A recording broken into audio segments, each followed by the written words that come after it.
Hi, I'm Lily Donovan, and this is my story or whatever. My family's been a bit of a mess since forever. Got a sister, Ellie, who's sort of like the crown jewel at home because of her bad heart.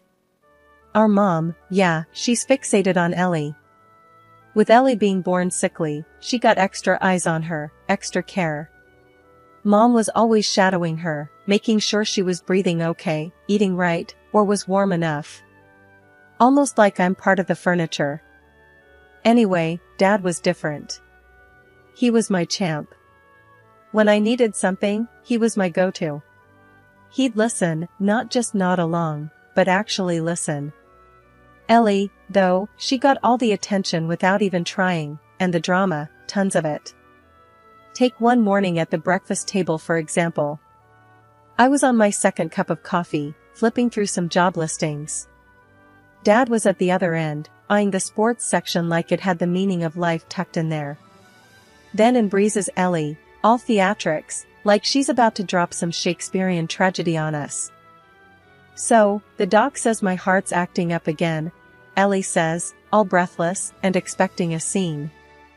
Mom's up from her seat, like someone lit a fire under her, asking, "What does that mean, hon? You feeling okay? You need anything?" Ellie, "Nah, I'm fine. But the vacation's off. Doctor's orders." Dad stops looking at his paper and goes, "That's rough, kiddo." Me, I'm just silent. Because what's there to say? Every little thing about Ellie's sickness tosses our family into chaos. But before I can even shrug, Mom's looking at me with those eyes. You know the type, like I've suddenly kicked a puppy by being quiet. And out of nowhere, I decide to toss in my 2 cents, maybe it's not the end of the world, right? Mom almost jumps at me. "Lily, can't you see your sister's struggling?" Ellie just slurps her juice, watching the show. I shrug. Just saying. There's worse stuff out there, ain't there? Ellie puts her glass down and says, "Nice, sis. Real supportive." Dad finally puts down the paper like he's about to referee a boxing match. "Ease up on your sister, Ellie." But Mom ain't having it, she can at least act like she cares. I push back from the table, this is the same old song and dance. I tell them straight, "Look, Ellie plays sick and we all gotta dance. I'm sick of it." Literally. Ellie's eyes go all wide like she can't believe I'd say that, but come on, it's been the story of my life. Dad gets that I'm fed up, and tries to smooth things over. Let's all just calm down. But I've already grabbed my jacket. Walking out, I toss over my shoulder, "I'll be back when the drama's done." You can bet they had a lot to say after I left, but honestly, for once, it was nice not to hear it. Dad understood, Mom was pissed, and Ellie, well, Ellie was Ellie. That's family for you. My sights were set on college, it was my out. It wasn't just about getting away, it was about getting somewhere. Grades had been my weapon of choice, and I wielded them well. I scored a ticket to a good school, a scholarship to boot. Ellie, despite everything, made it to college too, though it was clear her path there was marked by a different set of expectations. She was out to prove something, but I still wasn't quite sure what. "You gotta aim high, Lil," Dad said once as we cleared plates, his hand landing heavy and sure on my shoulder. "Don't let anyone dim your lights, hear me?" "Yeah, Dad. I hear ya." I smiled, tucking those words close. It was the quiet fuel I needed. To soar. To escape. To be more than just Lily Donovan, sister to the kid with the weak heart, daughter to a mother with uneven scales. College was a different world. I had my nose in the books, pushing hard to make something of myself. Ellie, she just couldn't hack it. She was lost, floundering in seminars and lectures, like she was trying to read a map with no legend. She dropped the news on me like a bomb, the tinny voice from my cell speaker signaling surrender. "College ain't my jam, Lily," Ellie said, her words lackluster. "I'm dropping out." I balanced the phone between my ear and shoulder, multitasking between the call and my constitutional law textbook. "You're bailing? Just like that?" Got better things lined up than being a brain like you, she snapped back. There was a heavy dose of her trademark venom in her voice.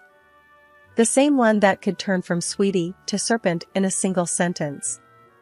So, what? You're skipping off into the sunset with the first guy who bats an eye? I snorted. Exactly, she hissed. Someone's gotta live a little while you bury yourself in those dusty books. Wouldn't want to die alone with cats as my only company. I squeezed the bridge of my nose. Ellie could never resist a jab. Next thing I knew, I was sitting in the back of a dimly lit church, law book hidden in my lap, as Ellie strutted down the aisle. She had nabbed herself a husband before she'd even figured out who she was. It was like she was playing life's game without bothering to learn the rules.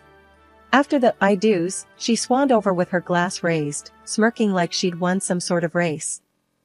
Cheers to me, the married woman, and to you, Lily, maybe you'll graduate to cat lady soon? She snickered, cruelty wrapped in a toast. I bit back the anger, knowing Ellie relished any sign of getting under my skin. Maybe, but at least I'll have a law degree to hang on the wall. Cats or not. Her eyes narrowed. You think you're better than me, with your big dreams of being a hotshot lawyer? As she flittered away to go cut the cake, a part of me wanted to scream. I wanted to shake some sense into her. But I stayed in my seat, the anger simmering. Back on campus, I poured myself more into my studies.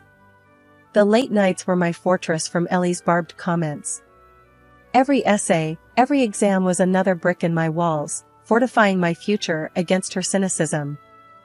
Ellie and I were on divergent paths, she, reveling in the now with a sharp tongue, and I, building a foundation for tomorrow with gritted teeth. That was just the way of it. You can't pick your family. But you sure as hell can pick which of their words to listen to. And Ellie's? I was learning to let them go like seeds in the wind, insignificant and unworthy of taking root. Turning 30 hit different. The job at Uncle John's law firm was steady. Every day in court was like a chess game. I'd become good at it, keeping my cool under those fluorescent lights. Mark and I had been an item since who knows when. We figured, why not make it official? So we planned to. Dad's been gone a while now. I don't bring it up much. Stuff happened, he's not here, we move on. That means I've kind of been both the rock and the hard place for myself. When I said to Mom and Ellie, hey, I'm marrying Mark in a bit, they just shrugged. That's nice, Mom said without looking up from her cards. Ellie? She couldn't even pause her TV show. I heard her mumble a congrats, buried under a heap of reality show noise and screams of her children. Where is her husband Dave? He was almost never at home. Living with Uncle John's sometimes biting sense of legal wisdom wasn't much different. I'd tell him about the upcoming wedding and he'd just grunt. You sure about the prenup? Romance isn't exactly our family style. So here I am, 2 weeks out, and it's all about the bare minimum. I want a quiet do. Some folks would take Mom and Sis ignoring the whole deal like a punch. I take it like a typical Tuesday. No help? No problem. It's just Mark and me, and that's plenty. I draft my own contracts by day, iron out merge clauses, and at night, I scroll through potential honeymoon spots on my phone. No fluff, just picking a place to unwind. After the case I just cracked, I need it. Weddings bring out strange in folks, I guess. Mom suddenly caught up with her bridge club, acting like playing cards is her full-time job. I dropped by to give her an update on the no-fuss dress I picked, not that she asked. She barely glances up, don't stress. It'll be fine. Full house. I should have knocked. Cool, Mom, I say, but I'm talking to the wall, because she's dealing cards again. Ellie's the same. She calls, and it's one crisis after another. I can't find a dress, she complains over the phone. Ellie, just wear something from your closet. She huffs like I've suggested hiking the Everest in flip-flops. Fine, she snaps. I go about my days, bits and pieces of the wedding falling together between deposition prep and client consultations. Mark's doing his share, but mostly he's just keeping me sane. Always a joke ready to diffuse my stress like a bomb squad pro. I handle the indifferences from Mom and Ellie the same way I manage everything else, with a little nod and a lot of getting on with it. It's like being in the eye of my own personal hurricane, watching all the whirlwinds, but not really feeling them. I've gotten good at it, too good maybe. In the end, it's simple. I'm not walking down the aisle to make a statement. It isn't a parade or a show. It's just signing papers, making things official, a modest gather-up for a lifetime of more down-to-earth moments with Mark. He's the I do at the end of my very practical, very organized checklist. As for Mom and Ellie, well, they'll show up or they won't. The wedding will happen, and then life will roll on. It always does. I was mid-sentence with a contractor, haggling over the price of folding chairs, when Mom's call threw everything off balance. Her voice, usually as steady as a metronome, was all over the place, like a needle jumping grooves on a record. "Honey, Ellie's been left by her husband, with 2 kids," she said, and I could almost picture her hand fluttering to her chest, the way she does when the latest gossip hits. I was so stunned I almost dropped the phone. "What? You're joking." "No, dear. I wish I were. She's a mess. We're all in shock. It's just, would you consider postponing?" I bristled at the notion, felt that stubborn streak flare up. "Postpone? Mom, I've got a timetable tighter than a drum here. You know that." "But Ellie is going to have to deal with her own mess," I cut in, with an edge that said the discussion was closed. But Mom wasn't done. "She needs us, needs family. Maybe it's not a good time for a wedding?" I scoffed. "And when is it ever a good time, huh? Look, I'm sorry for Ellie, but life doesn't stop. Mine doesn't, at least." I turned to Mark, who had witnessed the tail end of the call, his eyebrows doing a high-wire act. "What now?" he asked, towing the line between concern and asking for the mess report. "Ellie's husband ditched her. Mom wants us to push back the wedding." His eyes widened slightly. "Wow. Are we?" I shook my head. "No way. We'd bent over backward for this family enough." He nodded, his hand finding my shoulder, a silent signal of support. "All right. But you okay with that?" I took a deep breath, somewhere between frustration and determination. "Hell yes. It's our turn, Mark. We've done the waiting, the pleasing. Remember?" "I remember," he said, that low voice steady as ever. "It's just family is." I raised a hand. "Don't say complicated. It's overrated." Mark chuckled, a low rumble in his chest. "All right, tough cookie. You call the shots." A mix of guilt and relief swirled in me, but I pushed it down. I had enough on my plate without adding second helpings of pity for Ellie. Life ensued. I went back to ticking off checkboxes, ignoring the clawing feeling that comes with not being the good guy. Or in this case, the good sister. The day didn't start off great, and I could tell it was only destined to nosedive from there. Mark was trying to steer clear of any drama, but somehow, we wound up accepting the dinner invite at Mom's place. "Just a family get-together," she'd said. But I knew better. As soon as we walked in, the air was heavy, kinda like walking into a wall. Mom had this stern look plastered on her face, and Ellie, my sister, she was already a few glasses in, eyes red and puffy like she's been crying or something. I barely got my coat off, before Ellie slurred out, "Lily, you gotta understand." Her voice wobbled like one of those wacky inflatable arm guys outside a car dealership. "I'm going through hell, and there you are parading your happiness around." She clutched at her heart out of habit. "But we all know that she is absolutely healthy now, her childhood illness has sunk into oblivion." Stiffening up, I shot back, "Ellie, it's not like that, and you know it. Stop playing the victim." Mark put a hand on my shoulder, urging me to ease up, but I was past fed up. Mom chimed in then, voice cold as ice. "Lily, we're just asking for a little compassion. Is that too much?" I could feel the temperature drop with her every word. Still, Mark and we were a united front. "We've planned this for a year," Mark said, his firmness a surprise even to me. "It's not just Lily's call, it's mine too, and we're not postponing."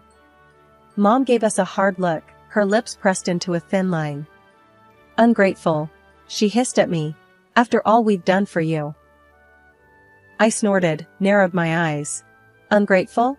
Really? For what, exactly?" That's when Mom dropped the real bomb, her voice a mix of fury and something that sounded like a twisted form of caring. "If you can't cancel your wedding, then at least skip your honeymoon. Stay and watch your nieces and nephews. Give your sister a break to travel, let her heal." Mark snorted, disbelief coloring his chuckle. "Are you serious right now? We're supposed to give up our honeymoon for Ellie's getaway?" Ellie stood up, swaying a little as she leaned across the table with a sneer. "Yeah, 'cause why should you be happy if I'm not?" I stood up too, my chair scraping loudly against the floor. "Enough, Ellie. Life doesn't stop for you. I'm getting married, and I'm going on my honeymoon. End of discussion." Mom stared at us, eyes flinty. "If you walk out that door, Lily, don't bother coming back." "And if I stay, what? I get guilt-tripped and walked over my entire life?" I snapped, already heading for the door. Mark was right behind me. Neither of us looked back, even as the door slammed shut with a sound that said more clearly than any words could, the line was drawn. It was us against them, and I was done playing by their crazy rules. I was knee-deep in Tool and Good Wishes when Uncle John's number lit up my phone. "Ain't this the time when you're supposed to be getting pampered or something?" was his gruff opener when I answered. "Yeah, well, you know how it goes," I replied, half laughing, despite the frustrations nipping at my heels. "You got a minute?" he asked. His voice had that no-nonsense edge to it that I remembered from when I was a kid. "Sure, lay it on me," I said, stepping out onto the venue's balcony for some privacy. "It's about your mom's latest request," Uncle John started, and I braced myself. "Listen, kiddo, she tried to strong-arm me to cancel your vacation. No vacation, no honeymoon, says it's what family does, supports each other and all that jazz." I felt my hands clench around the phone. "Is that right?" I managed to say, trying to keep the ice out of my voice. "Yeah, but don't worry, I told her where to shove it," Uncle John replied, and I could almost hear him spitting the words out. "Uncle Jay, you didn't have to get involved," I said, the gratitude and stress mixing up inside me. I'll fight your corner any day. This is your time. You and Mark deserve to enjoy all of it, without any crap thrown your way. I just can't believe she's trying to ruin my wedding and break my honeymoon," I said, rubbing my temple. "Stubborn as a mule, that sister of mine," he chuckled, but it was that kind of laugh that didn't reach the eyes. "Anyway, I've got your back. You two just focus on tying the knot and then getting naughty on your own time, if you catch my drift." I laughed, a real laugh this time. "Couldn't have said it better myself, Uncle." "Course you couldn't. I'm the family wordsmith," he said, his voice proud as a peacock. Then he lowered it a notch. "Remember, kiddo, you're doing nothing wrong. Go, get married, be happy." I promised I would and hung up, feeling a notch lighter, but with the weight of the whole situation still sitting on my chest like an unwelcome cat. The rehearsal dinner was buzzing when I got back. Mark caught my eye across the room and frowned when he saw my face. "Everything okay?" he mouthed. I nodded and made my way through a sea of relatives and friends, plastering on a smile like it was lipstick. Mark met me halfway, his hands finding mine, his eyes searching my face. "You're worrying me," he said. It was Uncle John. Mom's trying to recruit him into her save the date but screw the honeymoon campaign. I sighed, feeling the whole thing splayed out again. He snorted. "She's relentless." "Like a dog with a bone," I agreed. "But Uncle John's not biting. I swear, he's the only one actually standing up for us." "Well, we've got each other. That's the main thing," Mark replied, and wrapped me in a hug that felt like armor against the world's crazy. The murmur of family and friends bubbled around us, all unsuspecting of the undercurrents they were swimming in.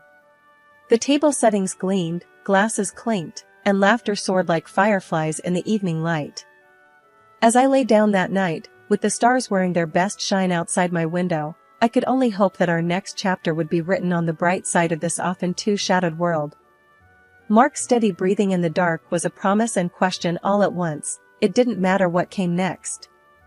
His yes matched my yes, and that felt like the only answer we'd ever need. After what they tried to pull off, Mom and my sister said they wouldn't be caught dead at my wedding. They made sure everyone knew it too, telling anyone who'd listen that I was just a cold piece of work. They didn't stop there, though. They started spreading all sorts of nonsense around town about me, but you know what? It didn't matter one bit. The big day came, and it was nothing short of awesome. Our family and friends filled the place up. There were so many of them. Aunts, uncles, cousins, everyone was there, laughing and joking around. It was loud, and it was fun, and nobody brought up Mom and Sis. It was like we all agreed not to let them ruin the vibe. My bridesmaids were a whirlwind of activity. Girl, are those butterflies in your stomach? Or just the 2 bottles of champagne we guzzled? Lisa, always the joker, nudged me with her elbow as she adjusted my veil for the 100th time. Just excitement, I guess, I replied, my smile as wide as the horizon. Well, you look banging, Jen chimed in, her hands making tiny adjustments to my bouquet. Mark's gonna fall over when he sees you. The ceremony space was filled with the tunes of a string quartet digging into my favorite classics, nothing fancy, just raw music that filled the soul. Damn, can you believe you're about to get hitched? Lisa sighed, her tough tone softened a touch by the moment. Believe it? I planned it, down to the last petal. I laughed as I peeked through the crack of the door at the guests filtering in. The ceremony was a blur of words and emotions. When it came time to exchange vows, Mark's voice filled the room. I promised to keep it real, to be your partner in crime, to have your back, and make you laugh when life sucks. I took a deep breath, my hands shaking just a little. I promised to always be honest, to support your crazy schemes, to love you even when you leave your socks on the floor. The room erupted into laughter and cheers, the love tangible in the air, like the warmth of the spring sun coming through the windows. As husband and wife, you may now kiss the bride, the officiant announced, and Mark wasted no time.